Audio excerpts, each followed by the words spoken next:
వరదల కారణంగా విజయవాడలో ప్రజలు చాలా ఇబ్బందులు పడుతున్నారని ఆళ్లగడ్డ ఎమ్మెల్యే భూమా అఖిలప్రియ అన్నారు. తమ కార్యాలయంలో జరిగిన సమావేశంలో ఆమె మాట్లాడుతూ సీఎం చంద్రబాబు స్వయంగా వెళ్లి అక్కడి పరిస్థితులను సమీక్షిస్తున్నారని తెలిపారు. భూమా శోభా నాగిరెడ్డి ట్రస్ట్ తరపున 5 లక్షల రూపాయలను తాము విరాళంగా అందజేస్తున్నట్లు ఎమ్మెల్యే అఖిలప్రియ తెలిపారు.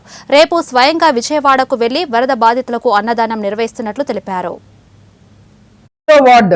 ఎందుకంటే ఆ 43వ వార్డుని ఎందుకు ఎంచుకున్నామంటే ఇక్కడ మన ఆలగడ్డలో మున్సిపల్ డిపార్ట్మెంట్ మొత్తం కూడా 43వ వార్డులో ఇన్ఛార్జ్ గా ఇచ్చారు. అక్కడ వెంకటరామరెడ్డి అక్కడే ఉన్నాడు, మున్సిపల్ కమిషనర్, మన మున్సిపల్ కమిషనర్.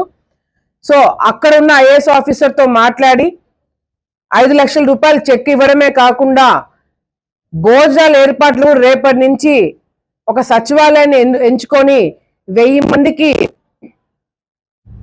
అంతా కూడా క్లియర్ అయ్యి ఒక దాంట్లో వచ్చినంత వరకు వాళ్ళకి మంచినీళ్ళు భోజనాలు రేపటి నుంచే వాళ్ళకి డిస్ట్రిబ్యూట్ చేయడానికి ఇక్కడి నుంచి కూడా మేము వెళ్ళడం జరుగుతుందని చెప్పి కూడా ఈ సందర్భంగా తెలియజేసుకుంటూ, నాతో పాటు ఎవరైనా దాతలు రావాలనుకుంటే, ఏదైనా డొనేట్ చేయాలనుకుంటే నాతో పాటు మీరు కూడా విజయవాడకి రావాలని చెప్పి ఒక పిలుపుని ఈరోజు ఈ ప్రాంతంలో ఆళ్లగడ్డ ప్రాంతంలో ఉన్న ప్రతి ఒక్కరికి కూడా నేను స్పందించాలని చెప్పి కోరుకుంటున్నాం.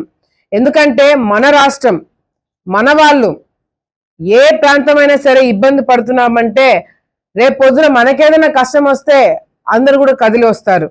ఇప్పుడు ఆ అవసరము ఆ ప్రాంతంలో ఉంది కాబట్టి ఎక్కడెక్కడి నుంచో సినిమా యాక్టర్స్, క్రికెటర్స్ ప్రతి ఒక్కరు కూడా ముందుకొచ్చి వాళ్ళ స్థాయిలో వాళ్ళు సహాయం చేస్తున్నారు. మా వంతు నేను కూడా మరి ట్రస్ట్ తరపు నుంచి ఒక 5 లక్షల రూపాయలు మా కుటుంబం తరపు నుంచి, ట్రస్ట్ తరపు నుంచి కూడా విజయవాడలో ఇబ్బందులు పడే వాళ్ళకి రిలీఫ్ ఫండ్ కింద ఇవ్వడం జరుగుతుందని చెప్పి కూడా సందర్భంగా తెలియజేసుకుంటూ, ఈ వరదలు ఇవన్నీ కూడా ఒకసారి మనం గమనించాలా. మన ప్రాంతంలో కూడా ఎక్కడైతే ఈ